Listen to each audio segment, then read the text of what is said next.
My name is Gianni Russo, a.k.a. Carlo, the infamous son-in-law from The Godfather. I'm now known as the Hollywood Godfather, and this is my story. Before all of the wins in my portfolio, I was a little boy diagnosed with polio. Experimenting with cures, I tried every one. Felt everything in my right, but my left was numb. Walking with a limp, like will I ever run? Once again, or is this it? Am I forever done? Living in the hospital was never fun.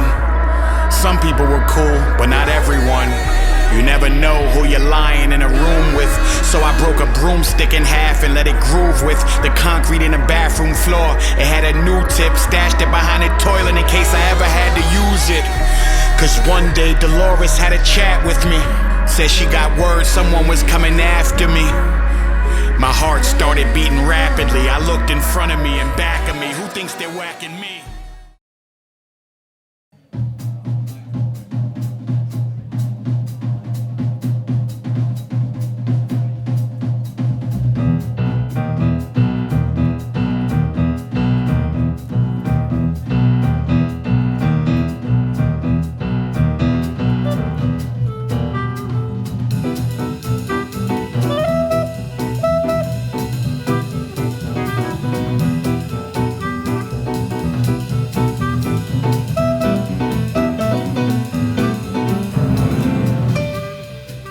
Welcome, ladies and gentlemen, another Hollywood Godfather podcast. I'm Ray here. My ex-detective, Pat Picciarelli, and co-author is with us. Hi, everybody. Megan, our millennium, is here. Millennium, whatever that is. That's me. And I'm so happy. I was invited a few weeks ago. I met a gentleman on the phone. We talked for an hour and a half like we were old friends. I did his show for over an hour, and he is a legend in our business. And I actually was in his audience when I was 16 years of age at the Latin Quarter. No, not the Latin Quarter. No, not the Copa. No, see, Copa never had opening act. So he opened for Judy Garland, and it wasn't the Latin Quarter. I think it was. It was the Latin Quarter. That's the legend, the voice of Sid Krofft. Sid, welcome to Hollywood Godfather. Thank you so much. It's an honor. Thank you for asking me. No, I mean, we'll ask you many times because you have more stories than I'll ever have. Well, because I'm older. You know, okay. I'm almost 92 years old, so it started in show business when I was 10, professionally. So I got a lot of stories. But what's exciting to me is that we both lived in the same world together. Oh, I know. You know, and when you tell me your stories and I tell you mine. Oh my God, we knew all those people. It's crazy. Thank God we're here. Yeah. Most of them are gone. Oh yeah, it's every morning when I wake up, I thank God. Yes, thank you. Yep. And I know Pat and Megan has been doing their research. Well, we use her, so you know how she's been with the show since we started, fortunately. And we use her as the young audiences who can ask the question. She's representing our full body of fans, fortunately, all across the world. I mean, we get letters from Australia, India, everywhere. So we're listened in a very broad spectrum of the universe, fortunately. So we ask her sometimes to jump in when we're talking to two veterans like you and I. Pat's still on the periphery of being a veteran, I guess. He's a veteran from the Vietnam War, but other than that, I mean, he's a young guy compared to us. So I'll be there tomorrow. Don't worry about it. Getting very close.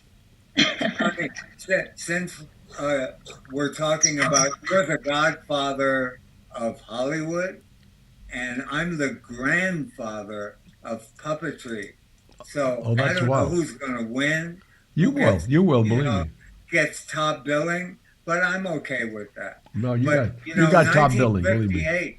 1958, I came out here many, many times, but in 58, I decided to make Hollywood my home, and I found a house right off of Hollywood Boulevard on the top of a steepest hill.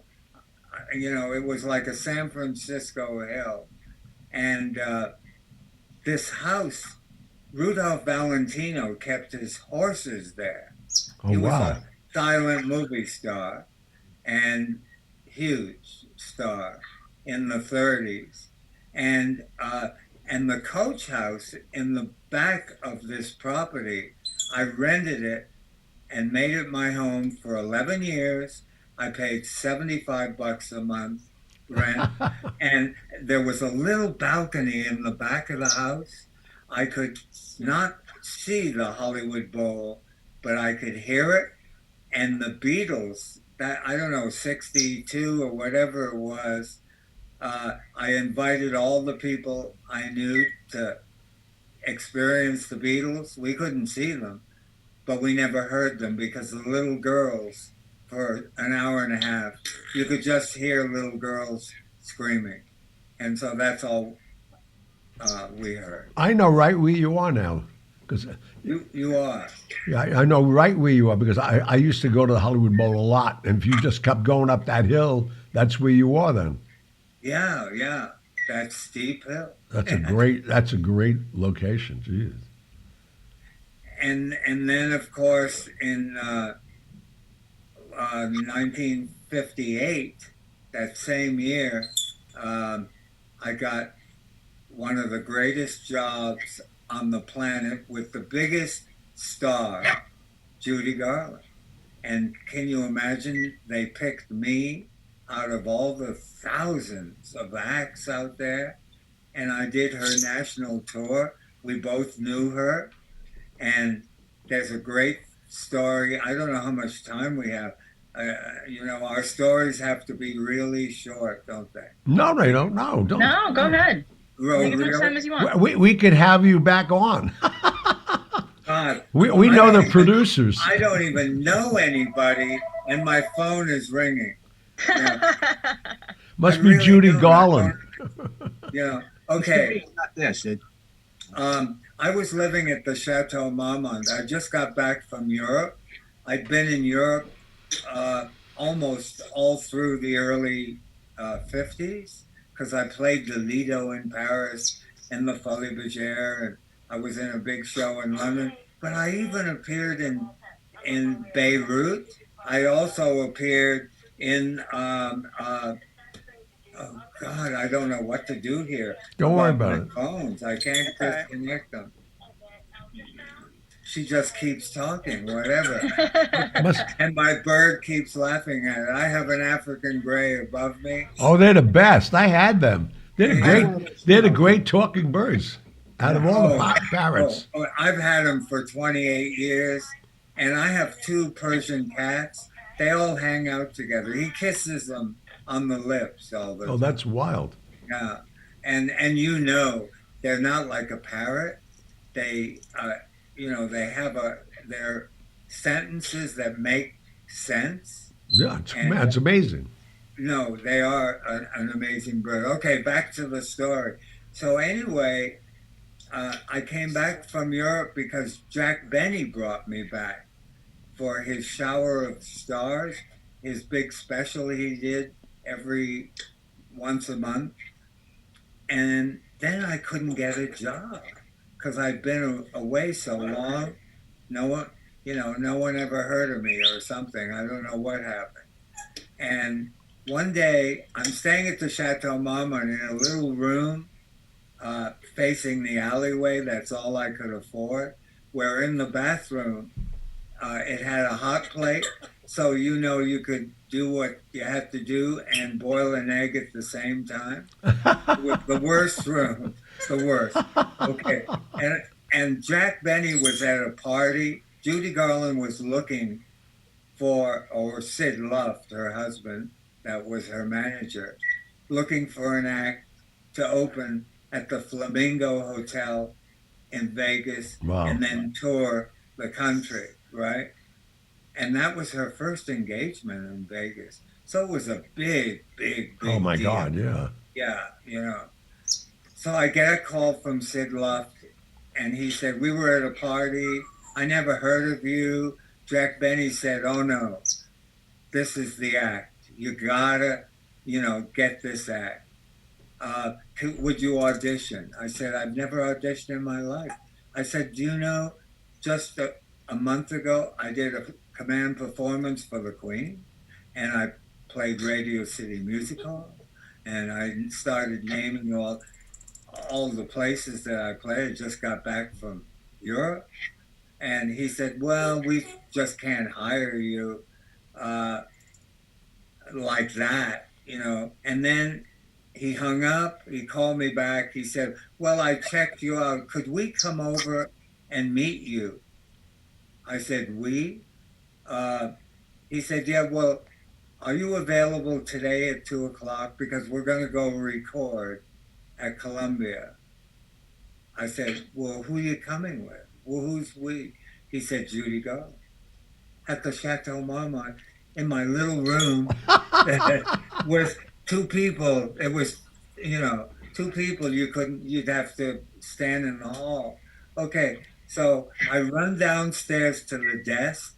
I said, "Judy Garland's coming." Oh my God. I just, what do I do? Where do I see her? "Do you have a nicer room that I could just borrow?"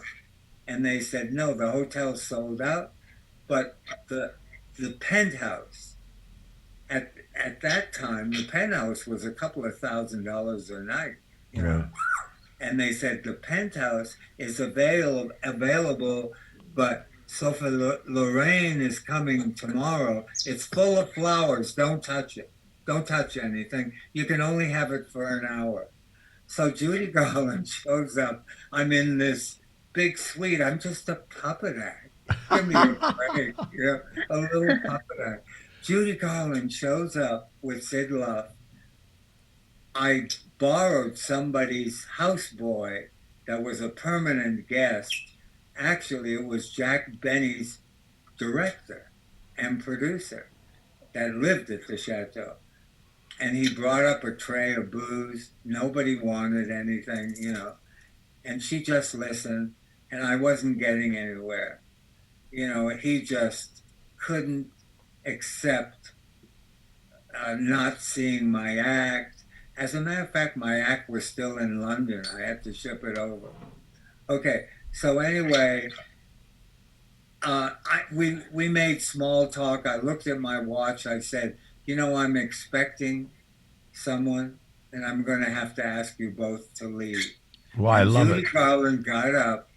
I'll never forget this. Her nose right up against my nose. She grabbed my arm. I still have a bruise. And she said, "I love that you're throwing us out." And they left. And 20 minutes later, Sid Luft. "Okay, we checked you out." It was her that, wanted my act. I showed the clippings. I didn't have anything. And so he gave me a price, and I said, "I can't work for that." And it was more money than I ever made in my life because I had a contract to go back to London. The Folie Bergère was opening at the Prince of Wales, but it was 2 months away. And I needed a job desperately because I supported my family. Yeah. And so, well, anyway, I made a deal with him because I knew he was a gambler. I said, "Okay, let's forget the salary. Fly my act in from London. Fly me to Vegas. Make sure I get a nice room. Opening night was only stars. Huge, huge. The biggest stars in the world. 3 plane loads, they flew in. And so and then we'll talk. Well, you could have been, a dog act or a kid act or a puppet act. Always stops the show, and the rest was history. Then I did the whole tour with her. There's more to the story. How long were you with her? Huh? How long were you with her? Over a year. Oh, that's We great. closed at the Fontainebleau. Oh, in in Miami. Yeah, sure. I mean, we played everywhere. The Greek Theater. Nobody played to this day that I know of the Greek Theater for a whole solid week. Wow. Big stars, Neil Diamond, maybe 2 nights, at the most. That's great. But yeah, we were there 6 days. So that's my story with Judy Garland, but I have many, many, many stories. We all do. She was a trip. But Insane. remember we talked about the Key Club in Chicago? Oh my God, yeah. Yeah, but I didn't finish it because you kept telling me that you were always called the Kid. Right. Nobody knew your name. Right. Well, in the Key Club, there was also a kid, my same age, and we became friends. I never knew his name. It was the Kid. And one day, I was working in a big show at the Stevens Hotel at that time. And one day, he gave me a package. It was all wrapped up. It was like a shoebox. And he said, put that in your closet. I only had one pair of shoes, so up the top shelf, put it and push it over. Don't open this up. And I'll be back for it, in a while. That package drove me crazy, And when I went, I, of course, didn't open it. And when I went to the Key Club one time, it might have been the time even I brought my mom there with me that came to visit me. I asked for the Kid. I said, I haven't seen the Kid.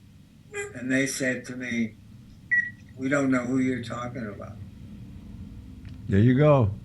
What year was that? That was 1952. 52, yeah. Yeah, I got the name after they killed him. Oh, no, listen to this. In the middle of the night, maybe a week went by, I got a knock on my door, and I said, who is it? And I don't remember the answer. In those days, you opened up your door. You left your door unlocked, in those days. And he said, that package that you have, I'm here to pick it up. And that was the end of the story. And I was really scared for my whole engagement that I knew that there was something really weird going on. I never went back to the Key Club after they picked up the package. I didn't want to be part of that. We talked about Sidney Korshak, or we talked about, all these, the 500. I worked there with Liberace in Atlantic City. It's so cool. No, your history, I mean, I followed you around unbeknownst, but it was just every place we were, I mean, the 500 Club was, that was a great mobbed up club for years. That was the showroom in Atlantic City before the hotels even. Oh, yeah. And Liberace, I worked there with Liberace. He was a huge, huge star. Oh, my God. Bigger than the Beatles. I mean, you couldn't. For years, too. Oh, yeah, forever. And my grandmother watched them every Saturday night on television. Oh, my God, yeah. And after he did his television show, he came to Paris and was staying at the Ritz. And he was a big star. I had never met him in person, but we knew about each other because we were both Hilton acts. Remember when the Hilton hotels had showrooms? They were huge. That was the biggest showroom in Vegas when they opened at the International. But all the Hilton hotels, the Waldorf, the Palmer House Yep. in Chicago, they all had like Liberace, Oh yeah. and who was it? Dorothy Shea, the Beverly Hills Hillbilly or whatever she was called, Right. and Hildegard. Remember Hildegard? I knew her vaguely. I never got that whole thing that she had a Yeah, because you're just a spring chicken. Yeah. I'm 90, almost 92. Yeah, I know. You got far to go. Oh yeah, I know that. But I remember Hildegard. I wasn't impressed with Hildegard at all. Megan, what do you have any great questions for our legend here? Megan, come on, you're on. All right, here we go. What do I have for you? Yeah. So those of us who haven't had the privilege of seeing your act, your original puppetry act, what was it? What was it like? Well, everybody asks me that all the time. The music it was all music. The act was like about 18 minutes long. I opened for, you name it, so many stars. I toured with Liberace too for over a year. And they only wanted 18 minutes? 18 for the opening act? Yeah. That was pretty long. Yeah. 18 Wow. minutes. Yeah. Because the star always did an hour. Yeah, So, I was Rickles. I was Don Rickles' opening act, my first Opening break, and I did a half hour. You did a half hour. Yeah, but it's different. In the showrooms in Vegas, Right. they want that audience the hell out of there. Oh, I know. They used to close the curtain on Liberace, even though he was a huge star. Because he loved being on stage. And he went on and on and on. It was like Wayne Newton. They did the same thing to Wayne Newton. No, they would just close the curtain right in the middle of a number. Yeah, they wanted to get to the tables and gamble. That's it. No, of course. That's what it was all about. Right. Okay, but my act, Henry Mancini, his arranger, wrote my music. My music was Oh, my God. unbelievable. And he wasn't even known then. And my act, it was all dressed by Pierre Balmain in Paris. I mean, and the puppets did things. It was very technical. I worked on the floor in black. I wasn't inside of a stage, and you just saw the reflection of my hands and my face. I moved like a dancer, so it wasn't just a still act. And no one ever saw anything like it, and it's always changed. And I had my puppets stripped. I had a stripper. She took off 9 pieces. Yeah. Sounds like Wow, Yeah. impressive. No. No one ever saw anything like that. It was not for kids. It was an adult. I always closed with a big black number, and I had like a 15-piece. That was all animatronically operated behind those 2 puppets. One smoked a cigarette. She actually had a lighter, and she lit her cigarette. She inhaled and exhaled. Wow. But it was like, and my act closed with, this is great. If you ask me what I did, what my act was like, I never had an encore because I always got big applause and whatever. And so I came back with a puppet of me, dressed like me, working a little juggler.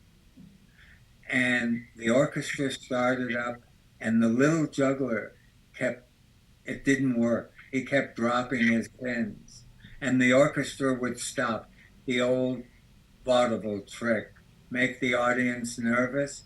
I would reload it in front of the audience, and we'd start again. It didn't work. So the puppet of me dropped the little puppet that he was working, and it just collapsed on the ground. I took the strings of the puppet of me, I threw them down. What's supposed to happen to me? I should have fallen over. No, I picked up the little puppet and I walked off all by myself. And I never came back for a bow after that. You know, and then they play Judy Garland, they play her Somewhere Over the Rainbow, you know, her theme music, and then that's how she followed me. But she always used to stand in the wings and watch me because I drove her crazy. Because with a marionette, you have to be a beat early because it takes a beat for it to connect when you pull a string. And that's what drove her crazy. I was a beat early with everything. That's so funny. Yeah. Okay, That's that's so my funny. story. So tell us about the progression from being an opening act to creating who knows how many shows. Okay, what happened was, okay, let me just, what happened was I closed at the Fairmont Hotel with my act. 20 years I was doing my act. Fairmont in San Francisco. Tony Martin, Sid Krofft were the last the last time I did my act at the Fairmont. We were booked in, I think, 3 weeks or whatever. I cried a lot. Okay. Because that was like, hey, I started when I was 10 years old. And then I got this crazy idea to do a show with all puppets called Les Poupées de Paris. Les Poupées de Paris ended up playing to 9.5 million people. It opened here in Los Angeles, and then another company opened at the Seattle World's Fair, the New York World's Fair, the San Antonio World's Fair. And it was the big attraction. And it was all puppets, but it was like the Lido or the Folies Bergère. The show cost as much as a Broadway show. It was huge. It took 3 months to install the stage because it had, elevators, a swimming pool, an ice rink, all real. You know, it rained, it had waterfalls, you know, all these effects, fireworks, just like the Lido or one of those shows. And then out of that came television, because we were asked to do Six Flags, to do a puppet show at Six Flags, because a new Six Flags was opening. Because at the New York World's Fair, the owner of Six Flags had a show next door to us called To Broadway with Love. It had 150 people in the cast. Wow. It was huge, and it flopped. Tommy Tune was in it. Oh my God! Tommy's a good friend of ours. Yeah, he was just a dancer. Such a great, amazing man. Door. Yeah, he came next door to see Les Poupées all the time, and we were the only ones that made it. In the 2 years, all the shows around us closed. Leonidov did the Aqua show across from us. That was from the 1939 World Wow. Fair. Yeah, and we had Ringling Brothers next to us in a Big Top. That was 1964. The Big Top closed in 1953 or whatever. 50 cents, nobody went. No one. But we made it, you know. And Six Flags came to us and said, do you want, we'd build a theater for you, and the Coca-Cola company will sponsor it in our new park in Atlanta, Georgia that we're building. I said, what am I going to do? Les Poupées de Paris is for adults only. You have to be 21 to see it. There were no dirty jokes. It was just tits and ass, you know, that's what it was. Yeah. And so that's with puppets. Pat and I would have been there. You were. Yeah, but you know, we need to have a talk about that. There's a little, I don't know, what do you call it? You love X-rated, yeah? Yeah, that's funny. Okay. Okay, so anyway, I came up with a show that was like, I thought, I'm dealing with teenagers. They're not going to come and see a puppet show, you know, and I got to be number one. So I did an acid trip. I mean, a total acid trip puppet show, where the audience gets totally involved. It all happens around you. A flying saucer in the opening flew over their heads, and as big as the theater. That's what they came to see. And then we were in all Six Flag parks and Kings Island and all the amusement parks in our country we had a puppet theater. Then I became the head of the parks.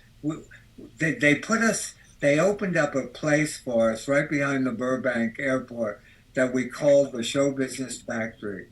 And they paid for this place that we were going to build.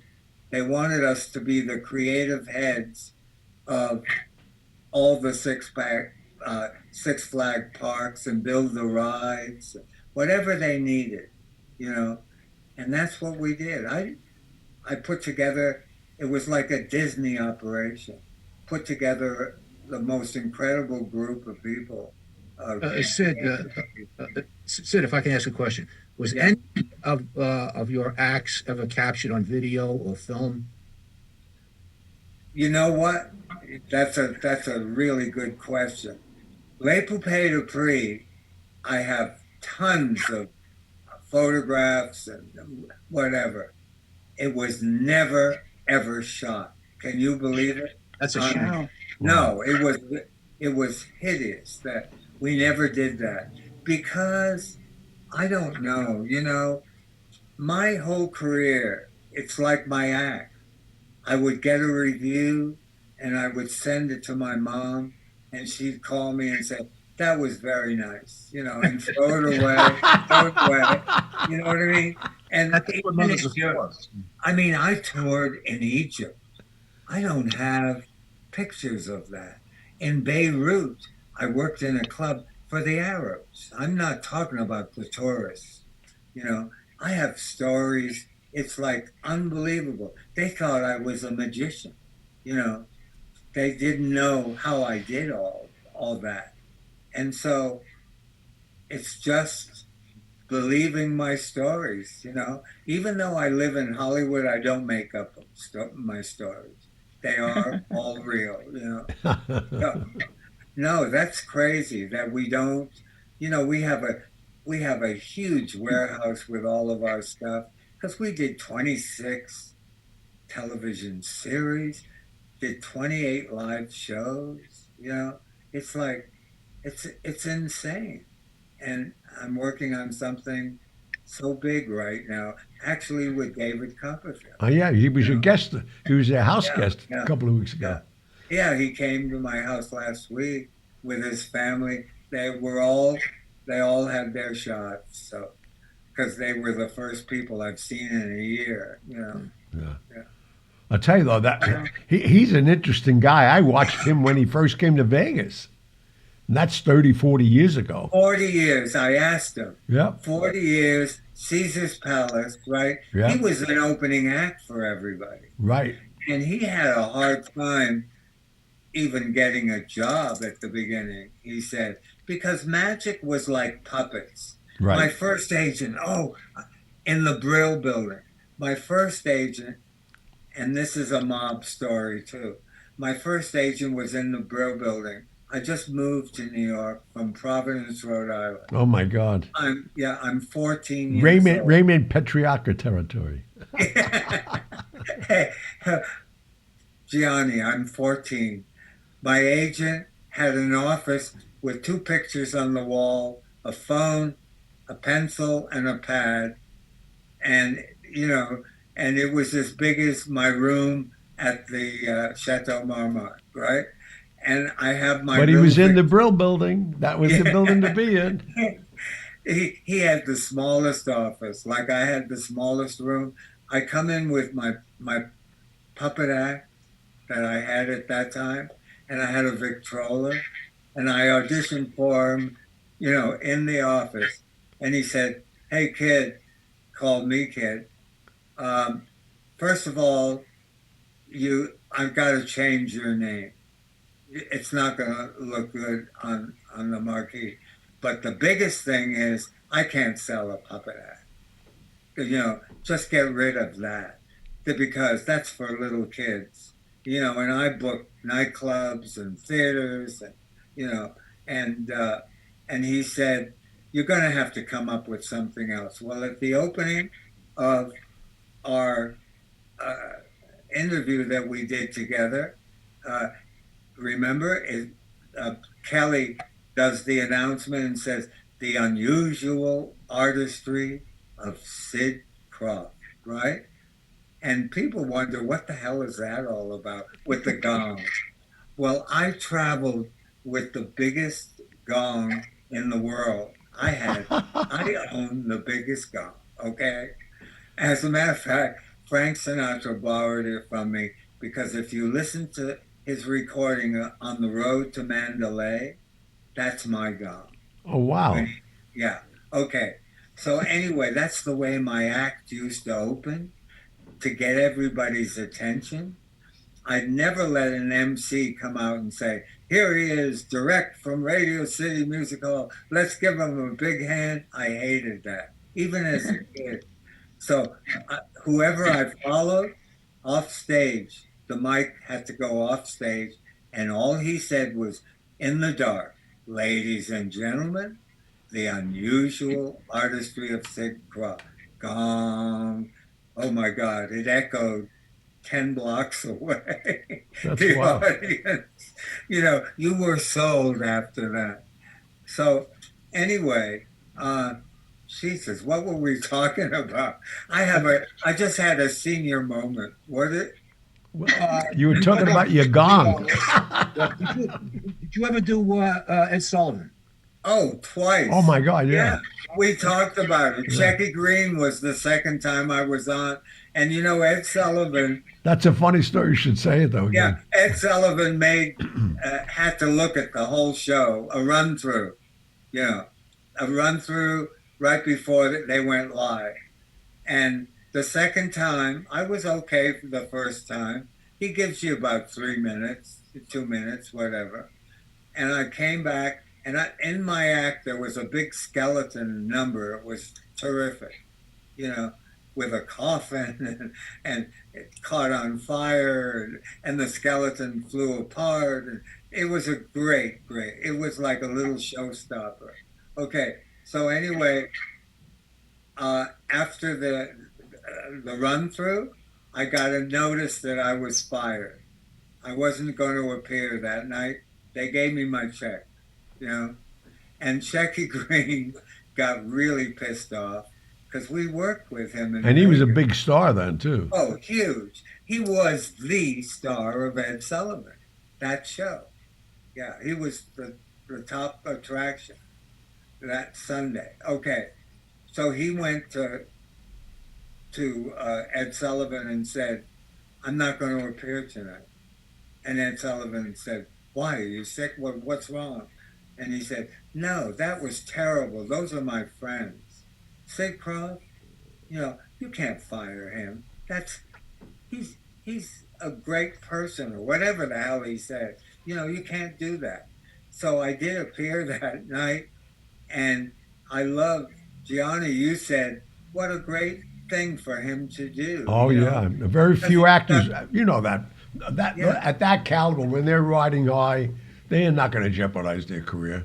So No. Guys, I'm thinking, a lot of Ed Sullivan shows, if not all of them, are on video. Yeah. Are you sure they're actors on video? Who knows? Yeah. There's a company called the Sofa Company. They're in LA. Yeah. And I had to sign a release for the book because there's a book, an Ed Sullivan, a big coffee table book. And I'm in there. It said I appeared there twice, but there was no picture. Really? What a shame. Yeah, and you know, So you, I you were thinking, Pat, they may have tape on it? Yeah, because we have a channel here. I'm in Pittsburgh, Sid, and wouldn't tell channel anybody that. You called know, Pittsburgh. Do you know what Tony Martin used to do about Pittsburgh? He would drive his fans, and show his butt. He said, "That's Pittsburgh." A black hole. there's a retro show on Yeah. here that Ed Sullivan is on like twice a day. Wow. I haven't seen the same show twice. I mean, he's got, well, how many years was he on? 10 years at least, right? Oh, yeah. I love him. Every Sunday night, right from Broadway. Yeah, of course. Yeah, That's we're- where the theater. That's where Studio 54. Isn't that? Right around the corner, yeah. Yeah. No, he's they still use that theater. That's had more names. Now it's Colbert. I mean, it went from Letterman to Colbert to keep going back as you go back into time. Yeah. But you know where you can get a piece of footage of my act or a number on the Jack Benny show. We have it. We have that footage. If you need it, you need to send it to you. Jacques Dembois was the premier dancer at the New York City Ballet, and I had a marionette, an ugly ballerina that danced with him, and her name was Kikanashinska. And Jack Benny introduced, because Jack Benny, he's the one that brought me back from Europe. I was going to stay there to do that show, and he's the one that got me Judy Garland, I Wow. loved him. He was great. You had a hell of a life, Sid. Yeah. Hey, did you know that general artists, Julian, they handled Louis Armstrong and Oh, that was a long time ago. No. Yeah, but the CEO, he was the mob, definitely. Well, I had a great story about Jack Benny. His last performance was at the Tropicana Hotel. And maybe why I want to bring it up, I wonder if he was doing that while he was with you. And so Sinatra said, I had my club at the time, State Street. He said, Johnny, do me a favor, send a car and pick him up because he don't like to be alone. I said, no problem. So after his second show, he was doing 2 shows a night at the Tropicana Hotel. He'd come to me around 2 o'clock in the morning. About 6:30, 7 o'clock, the guy's still talking. He never wanted to go to bed. So after a couple of days, I said, Jack, I got to get some sleep. He says, why? You're a young man. I said, why don't you want to go to sleep? He said, I'm afraid to close my eyes. I'm not going to get up. Well, I feel like that too. He was a classy guy, though, I tell you. Amazing, I loved amazing, him. man. Perfect timing. Dean Martin, we were regulars on the Dean Martin show, and we were fired on that too. Oh, that. Well, we did about, I don't know, we didn't do the whole season, maybe 8 shows or 6 or whatever it was. They paid us off. Well, that wasn't him, though. I forgot the guy. Yes, he was. He fired He did me it? out there. I was- yeah, why? Oh, yeah, I want to know why. Because Liberace, I asked Liberace, you got the biggest fan club on the planet. I said, would you have your fans write Dean Martin and tell them there should be more puppets on it? And they got hundreds of thousands of letters, like, from women, because that's what Liberace was, all women. Oh, yeah. And they would say, you old drunk or whatever you want to, And he said, fire them.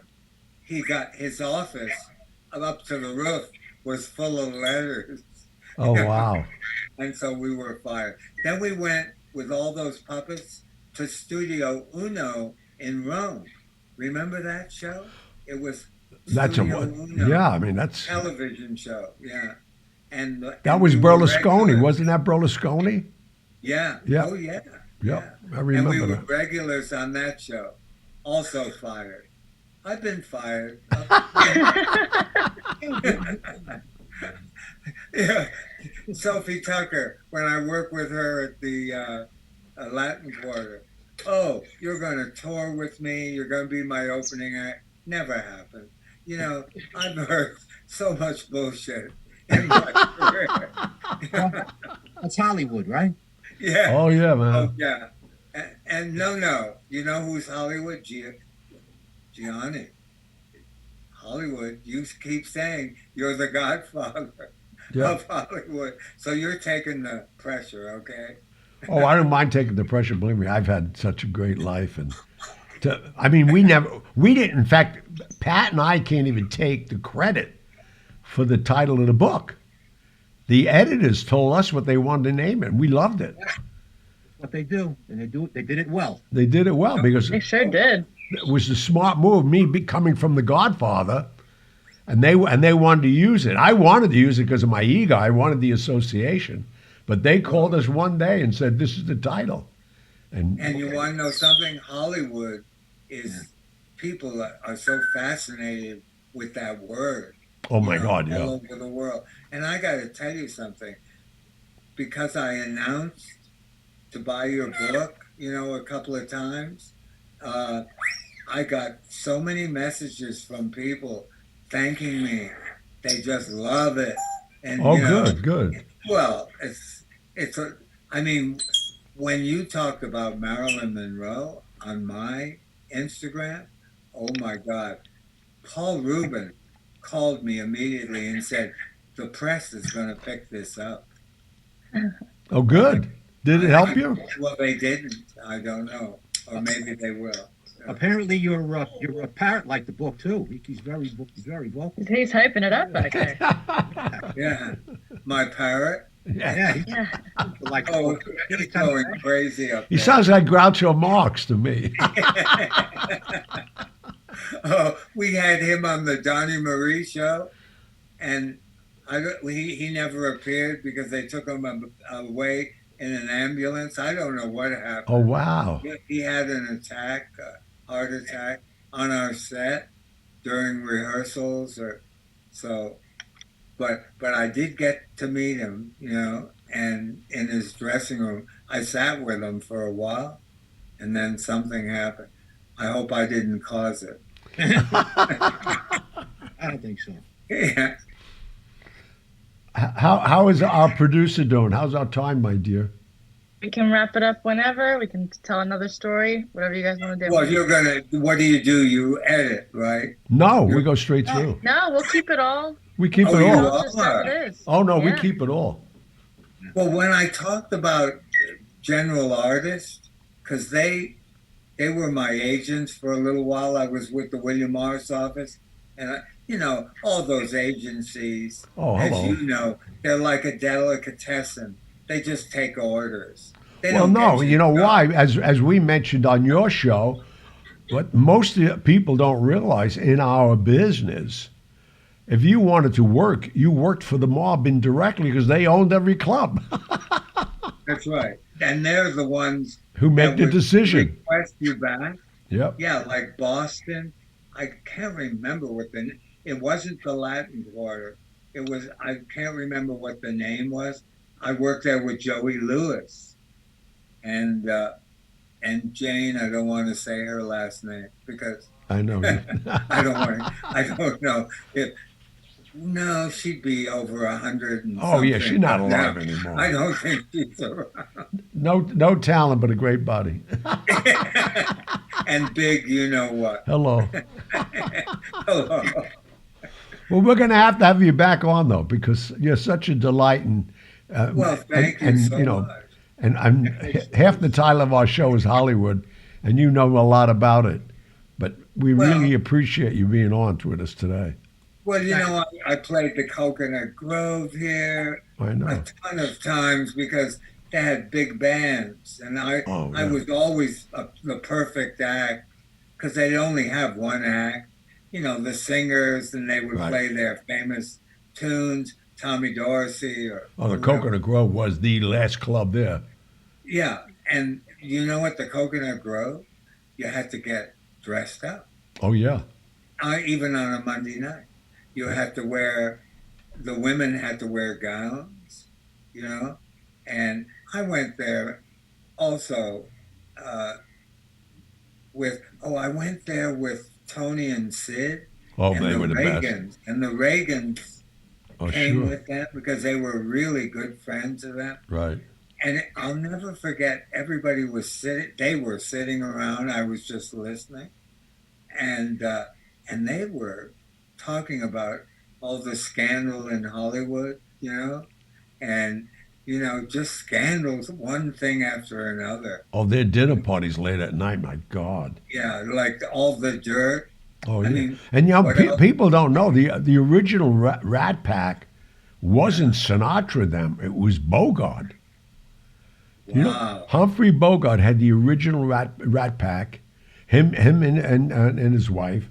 They had all the great dinner parties, and you were sworn to secrecy, because I mean they were wife swapping. I mean they were way ahead of the curve. I mean it's craziness.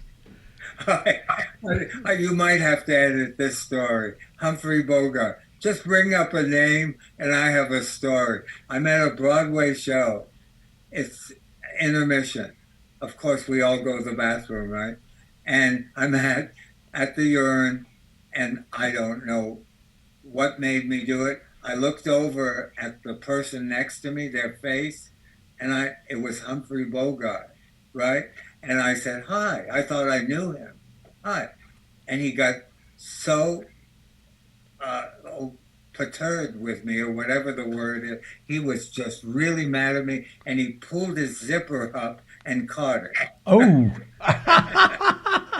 yeah, So you're he like. remembered me for the rest of his life. But you know the Yeah. funniest thing, when that happened a couple of times to Dean Martin. So what he used to do, while he was still going, he'd turn around and say, "Hey, hi, nice meeting you," and pee all over your leg.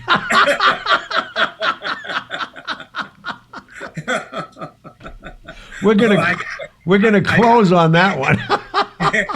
Close on that. Yeah, they're gonna. I don't think I'll be back for another interview. Oh yes, you will. Are you kidding? I just have to say it. Humphrey Bogart was pissed off. There you go. You came up with the really closing line. There you go. That's it. That's a classic. That's why he gets the big bucks, Pat. That's right. I also worked at the Earl Cal Vanities. Remember, in Hollywood? Oh my God, you're going way back Built now. that beautiful building. Of course, when I worked there 2 years before, he was killed in an airplane crash, so I never met him. But wow, I love that theater, because after it closed, then it was the Moulin Rouge, right? Yep. And the mob owned that. I can't remember his name. That Mickey Cohen. Mickey Cohen Yeah. had the Moulin Rouge, really? Yeah. Oh my God, because I loved appearing there as much as I could. That stage. Oh, I and know. the It was a view class for act. the Yeah. audience. Yeah. It's the best theater, So. Well, Sid, thank you. I've been around. Okay. You're going to come around here more often too. Anytime. I would love you, and thank you so much. No, please. Thank you, Sid. Thanks for joining us. Well, thank you. And I'm on Instagram, and every Sunday I go live. Yeah, plug your show, please. If you Right want now. to really hear, remember you said you were the opening act for Ben de la Creme? Ben de la Creme was on yesterday. We were on for an hour and a half. He has a million followers. Wow. A million. And oh my God, I had the biggest viewing audience I've ever had, because I've only been on for a year. But 3:00 Sunday, Instagram. Oh my God, you're going to really hear some And the name of the show is Sid Krofft. Gong. K-R-O-F-T. I don't have a gong. I should ring a gong now, right? And Rick, the unusual artistry of Sid Krofft. boy, if you really want to hear the shit fly, tune in. There you go. Tune in. All right. Thank you, Next Sid. Sunday. Thank you. Thank you so much. All right, please. And Thank you. to be continued, right? Yes, please. Yes, of Definitely. Thank you, Definitely. Sid. And thank you. Thank you, Patrick. We'll be right back with the mailbag, everyone. Thank you. This episode is brought to you partly by Hollywood Godfather La Familia. This sponsor is particularly important to Gianni, Patrick, and myself because it is giving you, our fans, the opportunity to join our family. When joining our family, you have the chance to purchase virtual interactions with Gianni, Patrick, and myself, such as Zoom meetings and video greetings. In addition, you have access to signed merchandise from Gianni, including signed copies of his memoir, Hollywood Godfather, My Life in the Movies and the Mob, with Patrick Picciarelli, as well as signed photographs from The Godfather. Visit HollywoodGodfatherFamily.com to join and to learn about how you can become an associate or even an underboss or boss of the family. Such status will come with perks. Prices and details are also available at HollywoodGodfatherFamily.com. Trust us, this is an offer you can't refuse. Today's show is being sponsored by Corleone Fine Italian Food Products. This sponsor really means a lot to me. Corleone Fine Italian has taken the heart and soul of the Godfather films and created a line of food products that include pasta sauce, balsamic vinegar from Modena, Italy, Genco extra virgin olive oil from Sicily. They created delicious pasta sauces, marinade, tomato basil, arrabbiato, and my favorite, Clemenza's meat sauce. You will be amazed. You will think your grandmother made the sauce herself. CorleoneFineItalian.com. That's CorleoneFineItalian.com. We're back, and we're running a little late because Sid Krofft was just too entertaining. We couldn't cut him off out of respect to a guy 92 years old in show business. So let's do a couple of letters, and we'll make it up next week. All right, let's get to it. First, we have a message from Oscar. Oscar says, hello guys from Nashville, Tennessee. I would love you guys to know that I have become so enthralled by the podcast. It's one of the highlights of my week. All of your voices meshing and intertwining is like the smell of honeysuckle dew on a summer evening. Wait a minute. I would like to know... Honeysuckle dew? What do you think of that, Pat? What do you think about that? I dated her in high school. Honeysuckle dew. I like that. Moving on. I would like to know if Gianni is planning on coming to Nashville to do a book signing or a clothes appearance. This would be a great place to do an evening with Gianni. I'd be in the front row. Even in the South, we can appreciate culture and class. From my family to yours, Godspeed and God bless. Oh, very nice. Thank you. Any plans to go to Nashville? Well, tell them to book me. If you're listening, book us. Tell us where. We'll be there. Great. All right. Next is from Brian. Brian says, love the podcast. My question is, did you like working with Steven Seagal in Out for Justice? No. He's an idiot. Now he's working for my friend Putin. He's in Siberia. Literally, he's in Siberia. Never to be seen again. What's he doing? He wanted to go. He couldn't come back to this country. So Putin invited him. He's a citizen of Russia. And then he was done with him. Putin just thought the guy was like we all thought. He was full of whatever. And so now he's teaching students martial arts for the government. In Russia. And guess who his friend there is? Same place, same camp. Snowden. That's a hell of a career move. Hello. It's amazing. Wow. All right, well, that answers that. Next is from Tom. Gianni has informed me a lot about New York, Toots Shor, Copacabana, and the Westchester Theater. Please help with Coconut Grove, LA, the restaurant in Beverly Hills that Frank Sinatra owned with Peter Lawford, and the Factory Club in LA in the 60s. Thank you for your very interesting and informative shows. I'm not, if he's talking about the restaurant on Little Santa Monica, that was a rumor. Sinatra didn't own it. They made him think that he owned it, and people came for that reason. And the only place I knew he did go all the time was on Westwood Boulevard, and that was a restaurant we all went all the time. In fact, we had the wife on, and that was called Mateo's. But other than that, I don't know of him owning any restaurant with another actor. But, the mob owned so much there, and a lot of guys went and fronted it for them.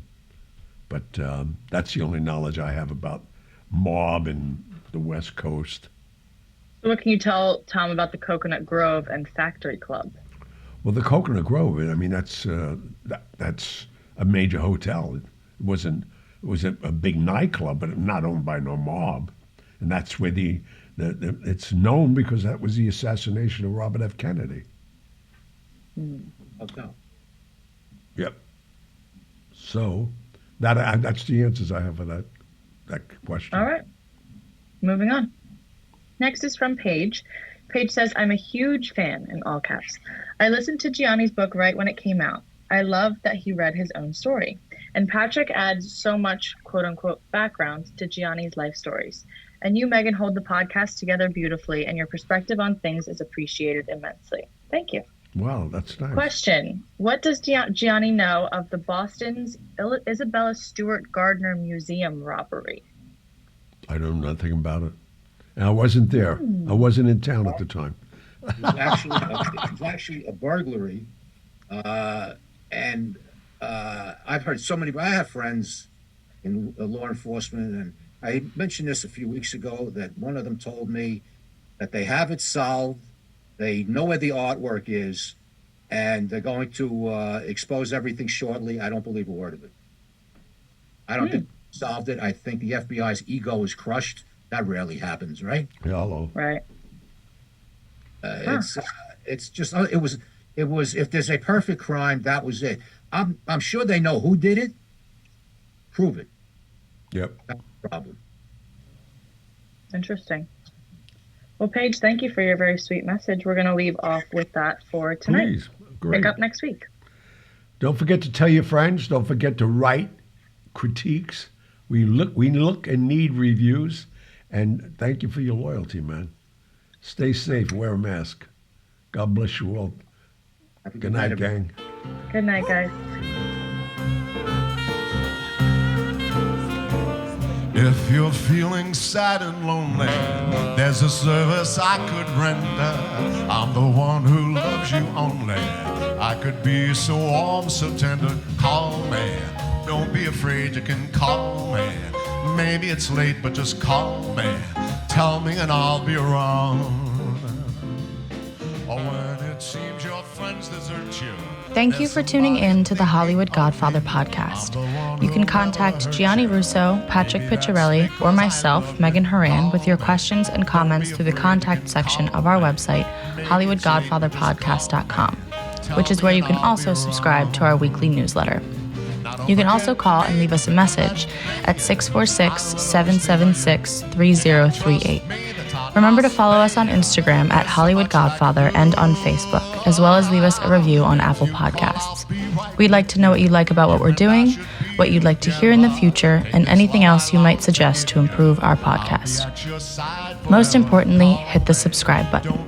We'll be back next week with stories of the mob and Hollywood, as well as answers to your messages. Good night. I'll be around.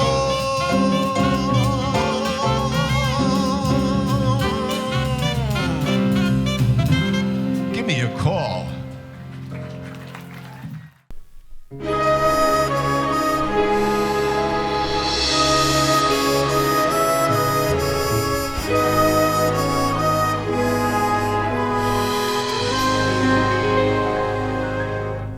When I was 17, it was a very good year. It was a very good year for small town girls and soft summer nights. We'd hide from the lights on the village green. When I was 17, I did it my